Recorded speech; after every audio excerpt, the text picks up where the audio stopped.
Acts like Remembrance Sunday are only shadows, echoes of a once unified culture that has now long since been shattered. It's one of the few examples that now all people in this country still unite around.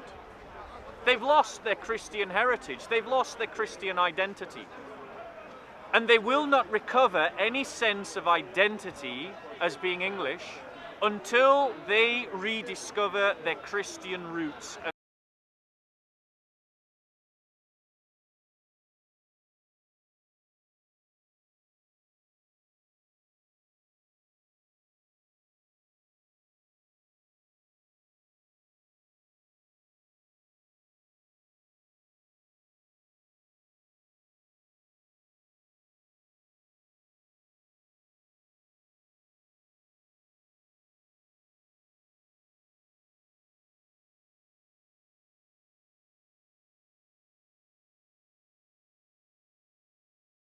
So what I would like to talk about is the connection between memory and media, and how Christians need to remember their corporate history.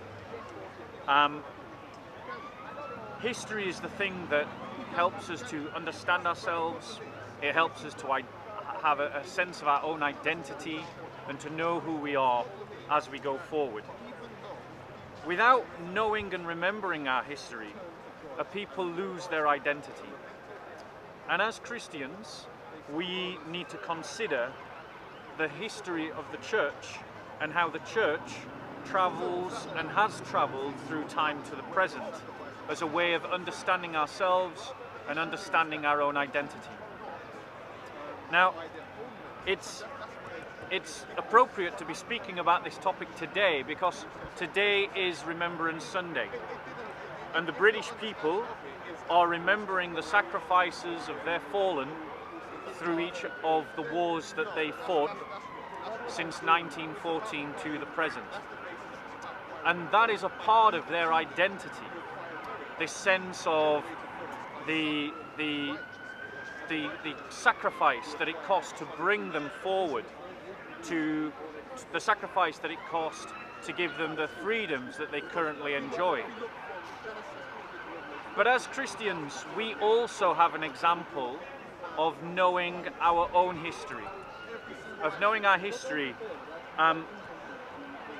through our own prism, through our own sense of identity. Paul speaks about this in Hebrews 11, and do read the whole chapter. In verse 13 we read, "All these died in faith without receiving the promises, but having seen them and having welcomed them from a distance, and having confessed that they were strangers and exiles on the earth. For those who say such things make it clear that they are seeking a country of their own. And indeed, if they had been thinking of that country from which they went out, they would have had opportunity to return. But as it is, they desire a better country, that is, a heavenly one. Therefore, God is not ashamed to be called their God, for he has prepared a city for them." As Christians, our sense of history is not rooted in any nation state. I'm not British. As Christians, you're not American or Canadian or Australian. You're not Japanese or Nigerian. You're not from Zimbabwe or South African. You're not Russian or Polish. As Christians, we form a nation of our own, and we have a history of our own. We aren't people that belong to any worldly kingdom, but we are, as it were, strangers in a foreign land. We are, as it were, a community of travelers, pilgrims, moving through the centuries until the completion of history. As implied in this, we look back to the champions of faith that Paul speaks upon. He speaks about the champions of faith in Hebrews 11 to give us examples of what faith can achieve, of what faith can accomplish. But in so doing, he creates this secondary level of teaching, that we should remember our history. And so as Christians, it's incumbent upon all of us to remember the history of the church, the first account of which was written in the book of Acts, a second account of which was written by Eusebius, and then after that there are many historians of the church. So for example, I believe it was St. Anselm who wrote a history of the church in England, a history of the Christian people in England. We as Christians have a rich heritage that goes back 2,000 years from the time of the apostles to the present. And it is a history that reflects in many ways this next part of the passage of Hebrews 11 that I'm about to read. And what more shall I say? For time will fail me if I tell of Gideon, Barak, Samson, Jephthah, David, and Samuel, and the prophets, and who by faith conquered kingdoms, performed acts of righteousness, obtained promises, shut the mouth of lions, quenched the power of fire, escaped the edge of the sword, from weakness were made strong, became mighty in war, put foreign armies to flight. Women received back their dead by resurrection, and others were tortured, not accepting their release, so that they might obtain a better resurrection. And others experienced mockings and scourgings, yes, also chains and imprisonment. They were stoned, they were sawn in two, they were tempted, they were put to death with the sword. They went about in sheepskins and goatskins, being destitute, afflicted, ill-treated, men of whom the world was not worthy, wandering in deserts and mountains, and caves and holes in the ground. And all these, having gained approval through their faith, did not receive what was promised, because God had provided something better for us, so that apart from us, they would not be made perfect. And so it is, brothers, we have to speak of the fact that the church continues that story of being champions of faith. We have put to flight the armies of the enemies of Christ. We have suffered torturings. We have suffered deprivations. We have performed miracles. As Christians, if we don't remember our history, we will forget our identity. And I would like to pull out 4 lessons that I think are important that Christians need to remember from their own history in the maintenance of their identity.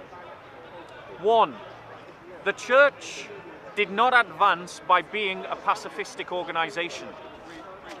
2, the church defended its orthodoxy, its doctrine, its way of worship. 3, the church stood by its own sense of values and identity, even against the state.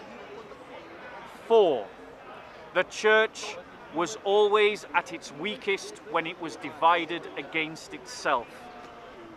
Now, there are many, many other lessons that can be drawn from Christian history. But these 4, I think, are the most important that we need to remember today. The media, with its liberal agenda, is seeking to remove the idea of cultural identity from society. It is seeking to dilute the sense of identity that people have to create a pluralistic, multicultural, by the liberal concept, society in which personal identity rooted in a historical identity is diluted to the point that it does not exist. The English of this land have already suffered terribly under this kind of indoctrination. They've lost their sense of identity. They are now all individuals so individual that they have no common identity upon which to unite around. Acts like Remembrance Sunday are only shadows, echoes of a once unified culture that has now long since been shattered. It's one of the few examples that now all people in this country still unite around. They've lost their Christian heritage, they've lost their Christian identity. And they will not recover any sense of identity as being English until they rediscover their Christian roots and their Christian history. But as Christians, regardless of what the English do, we as Christians must remember the history of the church.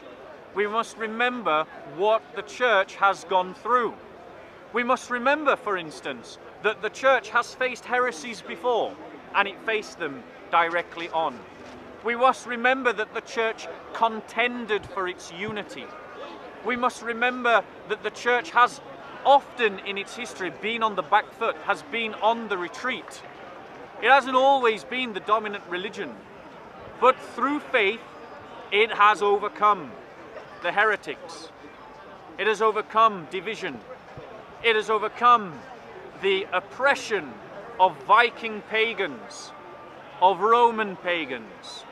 It overcame the oppression of the Islamic jihads that were fought against the Christian church right through the 1400 years of Islamic history. 3 times defeating the jihad against Europe. Ethiopia, the only Christian country not only to resist the occupations of the Islamic world, but also the attempts of colonialism. It is from our Christian history that we will draw strength as Christians. And it is from our Christian history that many of those countries that are now weak, emasculated and enfeebled will recover their strength as they recover their Christian identity. And it is only when we reclaim our Christian identity and take confidence in it, learning from where we've gone wrong and learning from where we have succeeded, that we as Christians, the church, will go from being on the retreat to reclaiming ground for Christ and his kingdom.